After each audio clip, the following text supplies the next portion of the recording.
Oh, well, I appreciate everybody being here. It's good to get back and get some rest and get recovered from the trip we had out west. It was fun to get a win and come back on the plane and get back in early Sunday morning, or actually late Sunday morning.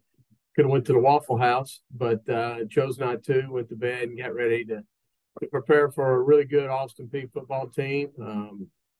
Coach Walt has done a great job down there of continuing what some of the other coaches had started down there and building a really good football program. So it's going to be a tall task for us, but we are excited about the opportunity and definitely excited to be back in Roy Kidd Stadium in front of our fans and friends and looking forward to a week of practice. So with that, I'll open it up for any questions.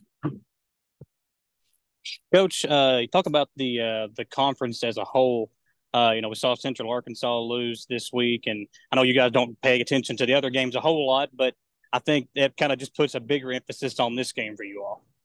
Well, I mean, we're always looking, and just seeing who's doing what, of course, but really you're focused on what what you were doing, which was playing Utah Tech, which was hard enough deal for us, and then getting ready for Austin Peay. You just see the scores and you get a chance to. I mean, we played Tarleton, and obviously we're fortunate enough to win the game, so we know what type of team they have, and to go into Central Ark and get that win, I think it speaks volumes for the toughness of our league and the parity in our league. I mean, you look across from top to bottom. I mean, all the games are really close for the most part, and I think that speaks volumes to what has been put together by the presidents of these universities and the combination of WAC and ASUN and the level of competition. I wish the rest of the nation would stand up and take notice, but we've got to continue to push and make that happen. And when you look at this game against Austin Peay, I know you've been in a lot of games against this university. What does it mean to play a former rival and now a new rival in this conference and have it be a meaningful game in November? Talk about that. Well, I think every game is important. I think this is important because it is a meaningful game, like you said, in November. Old coach I know used to always say they remember what you do in November, and I think that's important because it is. I mean, you're getting to championship type play. I don't think a loss would kill either one of us right off the bat, but it would put you behind the eight ball for sure. And so you have to practice that away. You have to play that away. You have to think that away, and look forward to the opportunity and challenge. I mean, I think that's why you go to college to play football, is to play in meaningful games. That's why I think if you look at our schedule, every game on there is meaningful. Every team has when we played them had a superb record, and it's been daunting. So I think that's what's fun about playing college football. Hey, Coach, this is Van Stokes from the Governor Sports Network here in Clarksville, Tennessee. You have a long history with the Governors, and it was just alluded to a little bit, but do you have any special thoughts that go through your mind as you prepare to meet the team that you used to play for? Well, I mean, I think when you talk Austin Peay, I mean, my brother, got all that started when he went to play there for Watson Brown way back, and of course, losing him this summer, memories of going as a young kid to Governor Stadium in Clarksville when there was not a Governor Square Mall, and there was not. I mean, you either went to Shoney's after the game on Sunday, or you went to Johnny Big Burger, after the game on Saturday. And of course, we live close enough in Nashville that we went to Johnny's Big Burger after the game and went home, and which was probably what my brother wanted. And then, of course, when I played there, I've got so many. I'm already getting bombarded by former teammates and people that was at the game Saturday because it was homecoming, and I had a couple of buddies that live in Alabama that came to the game when we played North Alabama. And so, I got fond memories of Austin Peay, and even though our records weren't as good as what they're doing now. I'm proud to see the support the administration has put into the program. I think that makes it great for everybody. And I think, they should continue to do what they're doing because I think they're doing a great job down there. It's a great location, as far as proximity to Nashville. So, I had so many good memories. Probably the biggest win memory was the Kansas State game in 1987. And that was we ruined Willie Nelson's concert, so we acted like a bunch of fools on the field. But it was, there's a lot of great memories there. Now, we still talk about the Kansas State game back in 1989. To focus on this game coming up, it's clearly going to be a good game. Both teams have had some close games this season. What do you see as the potential difference maker in this game on Saturday? I think, like with any game, explosive plays and turnovers. I mean, those are the two keys to most football games. The big saying right now is, you lose. Most people lose games, not win them, and all that. However you want to look at it, you can look at it half empty, half full, in my opinion, on that. Because if you make the explosive plays and you don't turn the ball over, then guess what?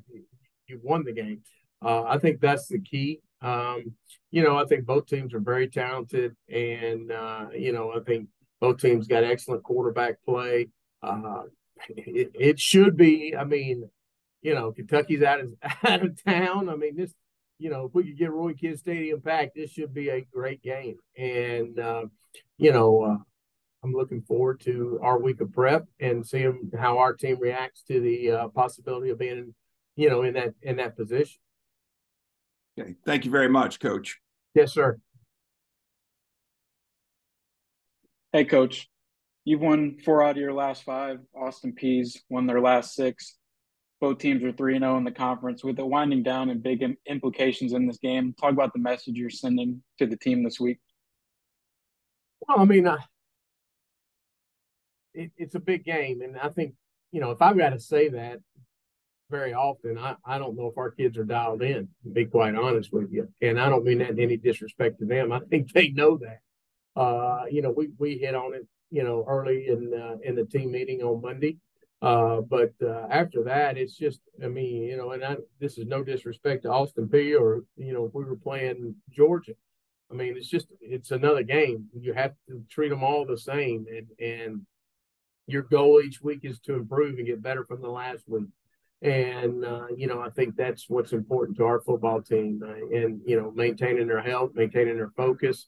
We're winding down the semester, so we got a lot of things coming down on us. And, they got to keep the main thing. And that's what's important, in my opinion, in these games. Thanks for joining us today, Coach. All right. Appreciate you guys. First of all, did you like that picture I took of you last week? I did, yeah. I seen that. I thought that was funny. Well, listen, big game for you on Saturday, and we know the running game has been going well for you guys. But it seemed like you finally got going on Saturday. Now Utah Tech's defense, obviously not upper echelon of the UAC, but did you put a little bit more added pressure on yourself to kind of come out and kind of get the offense going? Yeah, I did. Obviously, coming off that Gardner-Webb game, which is definitely, not the performance I wanted to put out there on the field. Just all week in practice, I was just honing in, just really locking in on the things that I needed to do. And, I think that's kind of really what it came down to is I just, kind of locked in more and just focused more on, my job and what I needed to get done. And then obviously, our coaching staff put me in some good situations with some play calls to able to, capitalize on some big plays Saturday. You got a big connection there with your tight end, Hunter Brown, during that game. And we've seen you kind of working through getting used to these wide receivers. A lot of new ones out there for you. Do you think you guys are finally starting to figure it out as a collective unit as you kind of make your way into some bigger games now? I think we are. We have, eight games under our belt now. So I definitely think, we're starting to, get a good feel for each other and, where people are supposed to be and where they're going to be and, who can make plays, who's going to make plays, and all that stuff, which is, a big confidence booster for me, knowing, if I throw them the ball, they're going to go out and make a play for me. Yes, I would definitely say, at this point in the season, we're definitely, starting to really click with one another.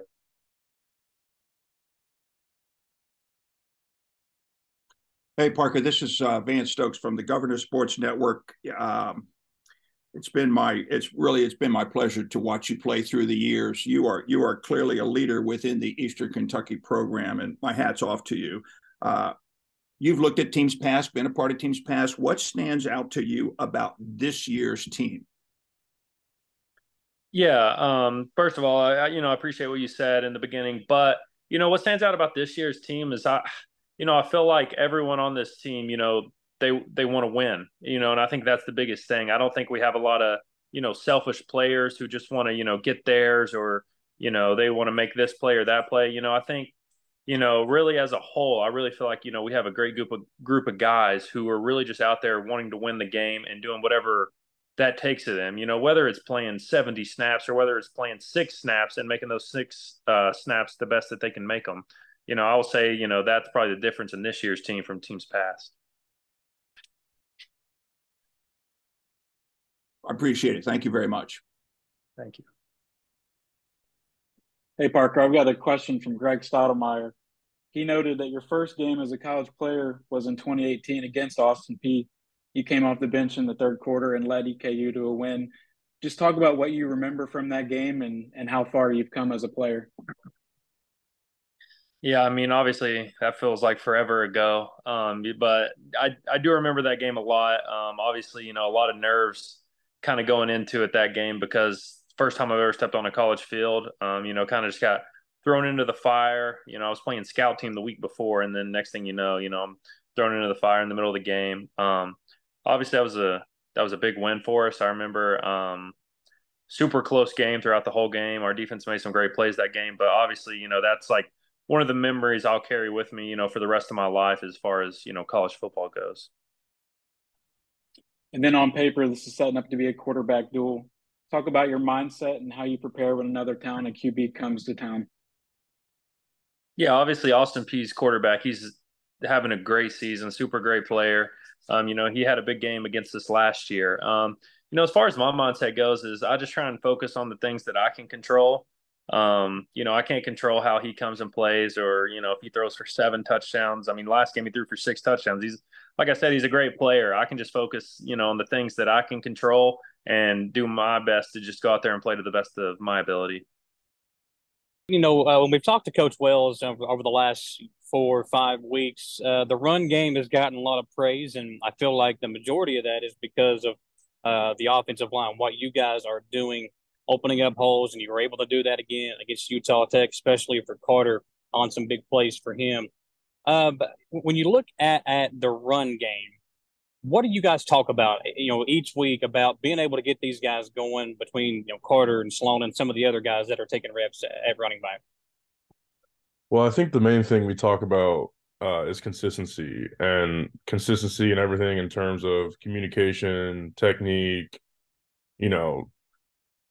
decking the right guys and working our combos and stuff. And I also think, you're starting to see us really gel these last couple of weeks and stuff. And, I feel like at the beginning of the year, we had some injuries and some guys out, some new tight ends and stuff like that. So I feel like you're finally, seeing what we're capable of once, we're all healthy for a little bit of time and we get used to how each other plays, and, the running back gets used to how we block certain plays. And so, yeah, but I think consistency is the main thing. We just have to keep being consistent with our run game, because that will just open up everything even more.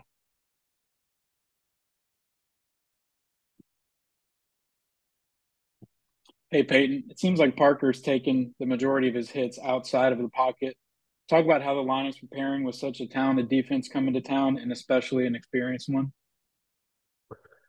Yeah, I mean, every week we try to, prepare to the best we can. And that includes, practicing hard. And that includes getting in the film room with each other and talking about certain things and just trying to see certain tendencies and, certain pass rush moves that they like and stuff like that. And yeah, it really starts with practice and film, and those are the main things. And then, if we can do those well, we'll know we'll give Parker enough time to do the thing he does best, and that's to throw the ball really well and make plays for us. So Austin Peay, very balanced offensive attack. But how are you guys going to prepare for a team that can do both run and throw the football very well?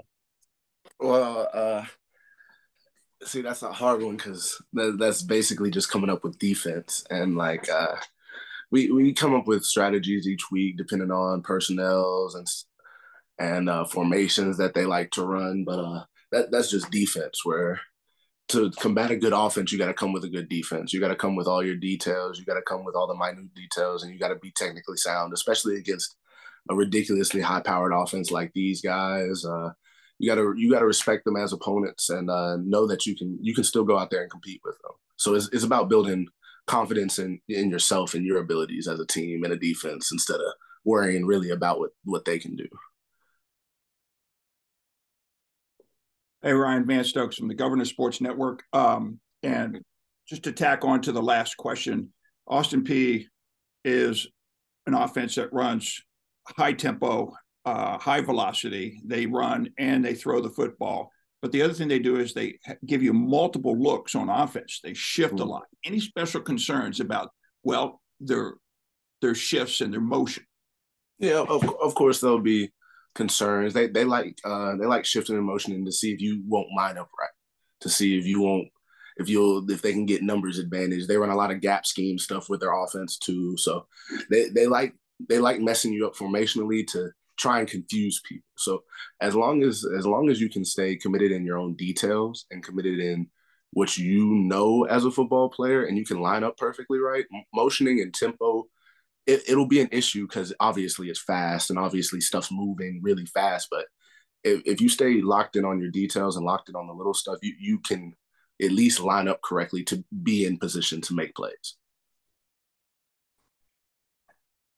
And that's going to have to come fast because they are a fast-paced team too. Right, correct. And our coaches do a good job of giving us good looks throughout the week to make sure we see this type of tempo, we see that type of speed, and they like jumbling up formations fast. And I think that's something that we can get a hold of, especially if we work hard this week and focus on it. Thank you very much. Thank you so much. Hey, Ryan, besides a big win at Utah Tech, and I know it's a little bit early still, but what are you getting mom and dad for their anniversary? I don't know. My parents they're a little different. They don't need all the big materialistic things.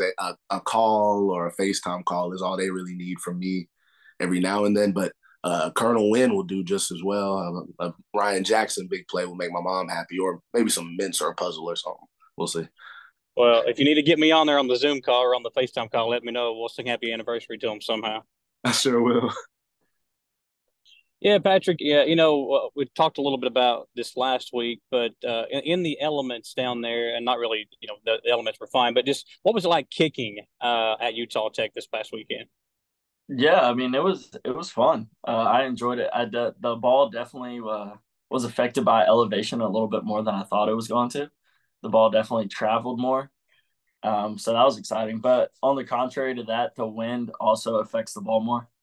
I didn't think that would really become an issue, but which, I mean, it didn't become an issue in the game. But, with the air being lighter and just making the ball lighter, the wind pushed the ball more. So had to be more precise about, picking my spot to where I wanted to aim it.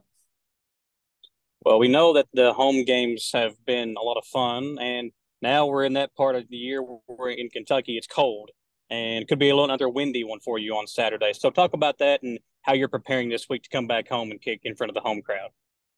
Yeah, I mean, just gotta prepare like we prepare every week. I mean, you know how it is here. It's windy 24/7, and there's never not a day that it's not going to be at least 10 to 15 miles an hour wind.